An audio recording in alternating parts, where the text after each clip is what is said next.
चला मंडळी, आज बनवूया घरच्या घरी सोप्या पद्धतीचा बन मस्का, जो आपण बाहेर प्यायला जातो आणि खूप आवडीने खातो. तिथे स्वच्छताही नसते बऱ्याच ठिकाणी.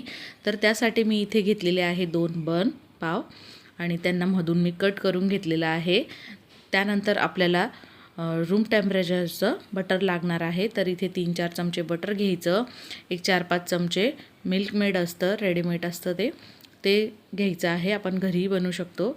एक 4-5 चमचे ते टाकून घ्यायचं आहे आणि असं आपण बटर आणि हे मिल्क मेडचं मिश्रण एकजीव असं करून घ्यायचं आहे. छान मिक्स करून घ्यायचं आणि हे आता आपल्याला ह्या बन पावला लावायचं आहे आणि मस्तपैकी आपला घरच्या घरी सोप्या पद्धतीचा हा बन मस्का पाव तयार होतो.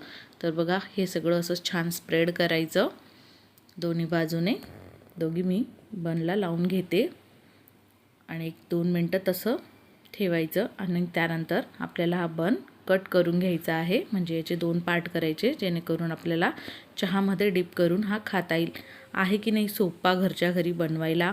खूप टेस्टी लागतो हा. घरच्या घरी बनवा, खा, मजा घ्या. मस्त पावसाळ्यात त्याचा आनंद घ्या, हिवाळ्यात खा, उन्हाळ्यात खा, तुम्हाला आवडेल तसं. आणि घरच्या घरी बनवा. रेसिपी आवडल्यास लाईक, शेअर, सबस्क्राईब करा. भेटूया पुन्हा पुढच्या रेसिपीमध्ये. तोपर्यंत बाय बाय, धन्यवाद.